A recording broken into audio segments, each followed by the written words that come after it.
आज एमती मु कौन रेसिपी बनैली जे घर लोक समस्ते खाई कहले तू आज कौन एमती रेसिपी बनईचु तो चलतु मो सहित आपण मैंने कंटिन्यू होकर रुहतु आउ भिडटी को टोटाली एंड जाए देखूँ जे मु कौन रेसिपी बनई सो आज थे सांग मैंने रविवार तो पापा आनी चिकेन आउ मुझे चिकेन दायित्व नहीं जाइली आज मुझे गोटा मसला पकईकी पियाज टमाटो पकई देती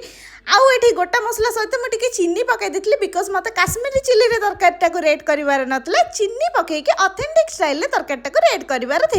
तो ये मसला पकईकी भलसे कषि सारापर ये गोटे होममेड मसला जोटा कि मोर सिक्रेट मसला मुझे रेडी करके पकई देती याहारी यही मसला गुंड ही मो तरकारी बहुत ही टेस्टी लगुला आपण मैंने भी थे ट्राए करके देखो बहुत ही टेस्टी लगे तो चिकेन को पकईकी ये भलसे कषि हो सारापर देखो केते सुंदर भाव तेल आ पानी छाड़ी चिकेन तापर आधे मुझे आलू पकई देकी भलसे कषिदेली बिकज आलूटा भी मसला सहित सीझीज तापर ये पानी दे सारापर चिकेन फाइनली पूरा रेडी हो गला बहुत ही टेस्टी आ यामी होता तरकारीटा बहुत ही भल लगुला तो ये मो दी भौणी खाई मत पूरा